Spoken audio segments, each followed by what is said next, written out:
Welcome to the Power of Local podcast, where we discuss all things local business, and we are always vocal for local. Hi, I'm Rebecca Melanson. I am a co-founder of the Local Business Institute. I'm here today at the Power of Local podcast with my partner and other co-founder, Vicki Valdez. And we are here to talk about all things local business. And today we want to talk about crisis in your business because it's a real thing. It's there. Everybody experiences it. We can guarantee that if you are in business for, I don't know, a year, Vicki, maybe 3 years, whatever. Well, days. Days, right. You will experience a crisis for sure, guaranteed, of some kind. And so one of the things that we like to do is look at what does business need? How can we help? What's in our wheelhouse that we can share? And one of the things that we noticed was there's all this great disaster planning across the country. The feds do it, every state does it, and they do a good job. But it's about natural disasters, what to do with a flood, fire, tornado, whatever happens, and steps you can take, and what agencies to contact, and things like that. And that's great. But the reality is, as a small business owner, you're much more likely to be hit by what we define as a crisis and not a disaster. So, what is a crisis? That's how it's different from a disaster. We're not talking about natural disasters. So what's a crisis, Vicki? What would it be? Crisis could be a number of things. When you think about, when you're in business, it could be anywhere from something happening because of an employee issue, could be something internal, external. External could be all of a sudden then one of your suppliers isn't able, one of your vendors that you work with aren't able to supply what you need for your business. It could also be something really, really external and extreme that, my gosh, based on somebody coming in and vandalizing or stealing from your business. I mean, there's all sorts of things, but those are the ones that come to mind the most. Well, and they're real, and they've probably happened to everybody out there sooner or later, something that creates a crisis. And so we started looking at how can we help businesses deal with this? Because I come from a publishing background, one of my favorite crises to talk to, I mean, if you can have a thing like a favorite crisis, right, is a PR crisis. And PR crisis, yes. It happens, and there's so many examples where an employee goes out and says something inappropriate on social media. What do you do? Something, yeah. I mean, I think human nature is you just want to hide, right? You just want to ignore it. Like, let me go just hide, and I don't want to deal with this. But you can't. You can't. That's human nature. That's maybe what you want to do, but it is the absolute worst thing that you should do is to hide. You should get out there, get in front of it, address it, tell the world how you addressed it, be transparent about it, all these different things. And none of them are instinctually what you probably want to do, but they're what you should do. So we put our heads together and we came up with 7 types of crisis that we can almost guarantee that you will experience at some point. And so to be very specific, those 7 types of crisis are physical space, meaning something physical has stopped you from opening your doors. There's a reason you can't do business.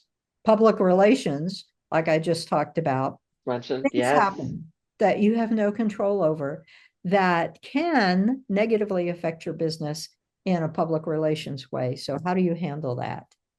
Financial, I hope financial, yeah. Ever has a financial crisis, but good grief, we do. We don't like other people to know, and we don't like to talk about it, but we do. It does happen. Sometimes cash flow doesn't flow and you have a crisis, right? Our team, love them as we might and hopefully do, but stuff happens. They're human beings. Things happen to them. I want to quickly share a team crisis I had. I want to say crisis doesn't necessarily mean that the act itself is a bad thing. It could be a good thing. When I was publisher of the Business Journal one time, I had all female managers except for one. Four of them became pregnant at the same time. Like, this is a good thing, Oh right? my God. Well, yeah, but I'm thinking about it from the business perspective. Oh, Exactly. So at first it was like, oh, congratulations. That's so wonderful. I'm so excited for you. And then I went in my office and I realized that I had four managers who were all going to be on leave at the same time. that's right. Just about cried because this is a crisis. It wasn't for them, but it's a crisis for me. Uh-oh. Fortunately, pregnancy lasts a while, so we had time to prepare and time to put a plan in shape. But it was a good thing that did indeed cause a crisis. Safety issues. Oh, Safety doesn't always involve OSHA standards. It can be no, no. something in your building. It can be somebody acting crazy out in front of your store, or something could be all kinds of things. But anytime you, your staff, or your customers don't feel safe, it's a safety issue. And then next from safety is crime. Time. Oh, that's Hopefully, a big one. yeah, hopefully crime never happens to you. But also remember, crime can be white collar crime and it can be Oh, all kinds of crime. all kinds of crime. And I hope that nothing ever happens to anyone here, but crime happens. And what do you do when it happens to you? And then the last is one of my favorites because I find it the most frustrating is technology. Oh, oh. I know, it makes us all want to weep, right? You always anticipate, just turning it on and boom, it works. And sure enough, it doesn't. Exactly. And yet technology is your friend until it's not. And then it's an Till it's absolute not. demon. And it can make your life miserable. So what do you do when your systems aren't working? We've all been in a store when you present your credit card and it's just their system. It's not your card, it's their system is not working. And it just brings everything to a screeching halt. Oh, oh, Rebecca. And then you have to put the sign cash only. And everybody that comes into the store is like, "Ah," and they decide not to buy anything from you because nobody carries cash Nobody anymore. carries cash. Exactly. So, these to us, these are crises, and they're crises that you can be prepared for, you can plan for, because you know that I can guarantee one of these seven things is going to happen to you, Hmm. 100%. And the more prepared you are, the more knowledgeable you are, the better off you are. And so I think in terms of what can the local business institute do for you and to help you with this, that's our job. That's where we come in. Job. Hmm. So we do online, on demand education and training for small business owners. And we took all these thoughts and all these conversations, and we talked to a lot of businesses who had had one type of crisis or another happen to them. Some of them, we watched it unfold even, As and it happened, it did. Yes, because everybody's going to have a crisis at some point. they really are. And again, remembering that a crisis isn't always a bad thing unto Yeah. itself. A crisis for you as the business owner can come from a good thing. What if one of your key employees wins the lottery? Like, wow, they're probably not going to work for you anymore. I mean, could be, but probably not. So great for them. You lose a key employee. So As it a could be an employee. amazing thing that happens. And so one of the things that we decided to do is create a class and do some training. And so we took these seven crises, right? And said, how do we deal with each one? Well, we approached it very methodically. We put on our logic brains and said, let's do a policy, prevention, reaction, and recovery for Great. each of these seven crises. So if you take this class, by the end of it, you come out of it with a fully customized crisis plan for your business that you share with your employees. One of the big things is everybody needs to know what to do, right? And Absolutely. Be on the same page. Absolutely. if you're not on the same page, one of the things we talk about is the first crisis is what happens to you, right? In any of these things. But the second crisis is a crisis that you caused by not knowing what to do for the first crisis. You can make it so much worse. And we want you to make it so much better. So, Vicki, I mean, you've been in business. I'm sure you have crisis stories. Wish I could have had this class then, because the way you just laid it out with the ones that we just talked about, I mean, I could think of already 3 of them that I went through immediately when we first started, and some of it was crime, and one of them was with a vendor, relying on a vendor that was going to supply certain things, and then next thing you know, they're out of business, and then we were frantically searching for the area that we were in, that we needed to have one that had that expertise and provide that kind of Exactly. resource to us, and they didn't have it. But you know what? I got to tell you, even though we had the crisis, you mentioned something real interesting. We've got to learn from everyone, on meaning that we learn on how to react to the crisis. But the next time we had a crisis, I'm not going to tell you that we remembered what we learned. We almost went through the same thing again. And so but that's because we didn't have a plan. We didn't have it actually written down that we had gone through the steps that you were just mentioning.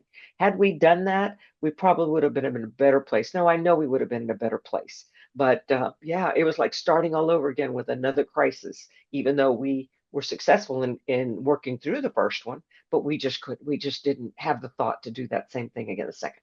Well, exactly. Or the second crisis isn't identical to the first one. It's something a little different. And you just don't apply, what you learned from the first one to the second.